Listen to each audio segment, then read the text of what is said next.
Hello, welcome back to Dongel Bon. Persona ko na chu la na kisatalo hen. Kasinggar te ni ti banga indur langa na tonga bambu workshop ma chil hon je chun video lasa na ti chu. Anak kizom thei ta pun izong le lakat zo parsot zo hetan. Ichi tuni ni ko hen kimplon hi yong le lead guitar puwang ompon izong le singer pu jikichan Dongel chu ama he ahung thunga ti chu la ni vela chun kazaen kyang tuni ni ko he ama ena he visit ka bol hen nom nom hinam dam dam hinam ti cho ama ho na he visit ka bol hen ama he ititi kahin kholim pi time ti cho abanin anave hoten wen ka ko ma ka singar pu Jackie Chan Dongel cho ma hemen tu hen lim nen chibai nga bowling ka ti ki pau me mama he ti bangin thlakat wal set ti de dan tin chilanga city langa juga hen hechi city langa ga umna chu iti umuvem helol iti in khu ga manem ti ho chunia cha cha ama background eu cha cha do na ga ni ka ting hing ka de tua he hechi langa thinglanga ko na tiu tin na thinglanga ko na tabang khopi indol lang pe ga pha theina chu iti lampanga koi ki het pinania naga chi yeng heta dem tumjang hi mi wang pha hi vin ye chun tua aren indula umpa ho ama ho hunga ko na chu man I ti hin bola ta hi ko ham kenong ka hedi pun ama zala akichi a hi thinglanga ko na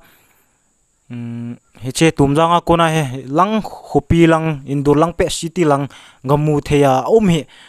ama ga dong hoten iti ti chia hilo le koi pui hoina zala ga pangham ti chu ama ko ni si na chu ama ko na he cha na chu ne cha nga ni le phante cha kachina ho hi ga gela ga vena hi le chi arian laya ga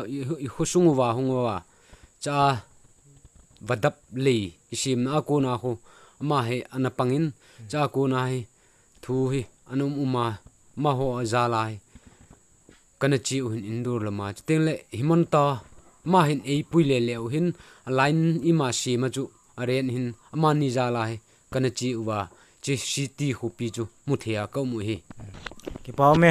laya het bang wa chu arian ti arian hello umai thewen himanta ti chu ama hi website min himanta barwa ti hi ama website min cho hen cha he ama he ina contact num wa het num yong le ama hi khopi thewen te bembo workshop lang sanga he ahela question do na cho ban nga chikin tin na chile na vale na wa hello le chi city langa thinglanga kona city langa inun chan tiu tin na hi na hi umdan he chum hin dan chum hin chilanga na ga chi a chu ha san na pen ipi ha sa na sa pen mil ana ga uma chu city langa chu ha sa ka sa pen wang hi bune le e tha ha sa ka sa pen bune le ha e tha hi ha sa pen he aya chilanga city langa chu ti ding ham nunga ho na kol ho film starring ho actor actress song hoi dan ke se min thangin na e chalang endo langa chu kol ho chu nunga ho hian lang gulang hong le iti mem hoi vem ole vom jeng ve a hoi mo danu chun na sabe se yeng in se jiong ke hepon I to khaung la kinen yeng dinga a hoi mo ba hi acha ni tabang che hi ven langa nunga ho gulang ho che hi dan an chu ga hekita ven aban kina hele hechina to gu nu to nen ne yu hechi bamboo workshop na bol hi ibi pen na bol hai in kasa hu jengin asa na sang hoi yong hoin chi kana to naw hi mihil na di hin na to na dinga tu chan hin wang ka zo hi lai ve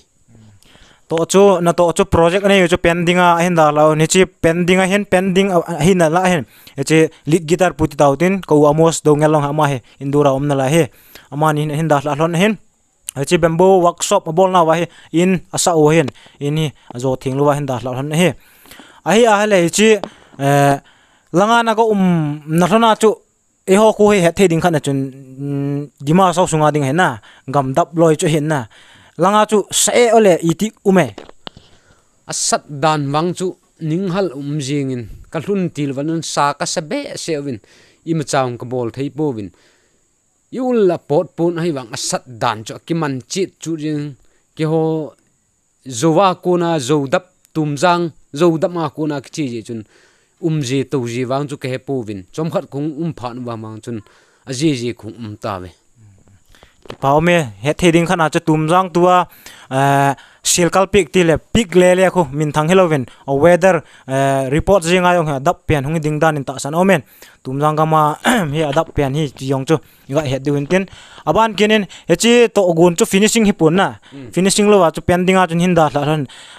hi le i ti le finishing lo la ya pendinga he ne hung jing thon hai nang ni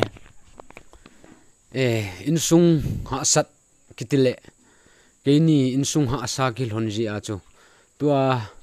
amang kaloi paung naw nei di hin keong in sung dam lo hi a chu yum num hleong le uma gam hlata lungjing ta sanga chu tia chu kong thon hin keniong bang pathin zalin kong thung thonin ting le dam na uma hele chi ki te in te ti hi kata san thoni amani he ala kona he invite phata langa city langa hon min hin de lian ji wa chu chi hlon hen ai chan chu han lang a he ala zone a dinga question in zone a dinga do na chu ga nei kin hetin na hung hlona chu gari chung ho chu na akiza dan to ba hele ti ti general a hung hlon hen ni thum ta bang chu train a chu hung ding hlung jeng hlon ta bang chun ka za win na hung na hlona chu itita ha sa ya itita a ume sat dan wang chu iloi igul tho ding in yong ka dei he aji chu kong pal hlona ko na din muna ka kong hlon i mulowa gen thei ta ka loi paung chu i mulo ke yong i mu khalo ta chu ka kivet tu ji hlona ta chu ka ummi hlon channel wa na deong umlo ka loi paung chu von ngim se hen ki von bang jeng iga kivet na lim ki mu yeng thei a hi wangin ka hung hlon phanin ka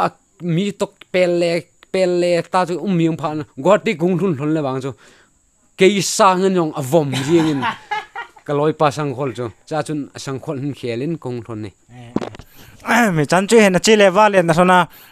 lamka hung din dan thon hero loi pa sang khol bang jing a kya goti ung thuna cha ma sang a vom hitai ti yong chu iga za ven chi level en a e chan chu ahung thun na hlon chan chu do nei ga nei hen to ha ba na he ama he la sa lu na so tam plakat wali ta jen la sa lu ne e che la sa ni tua he la khat dei hlen ani ding ta san omen ala sa na chu ga ngai tin hiute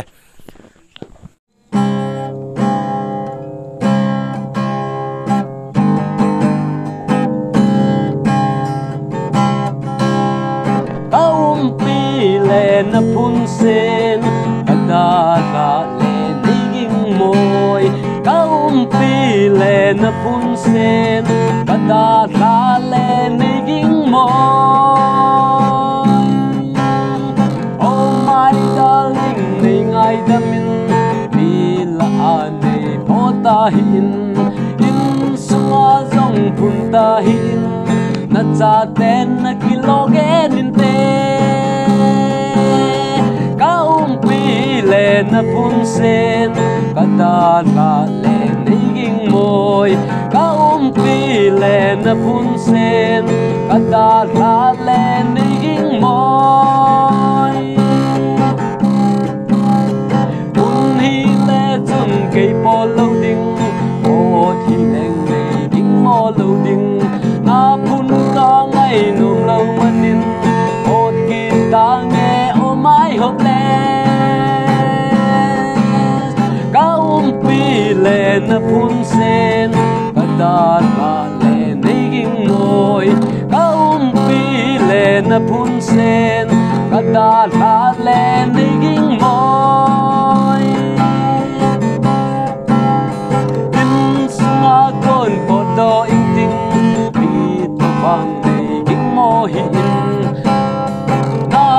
na lai na bang tapoy at baby oh smiling face pi le na pun sen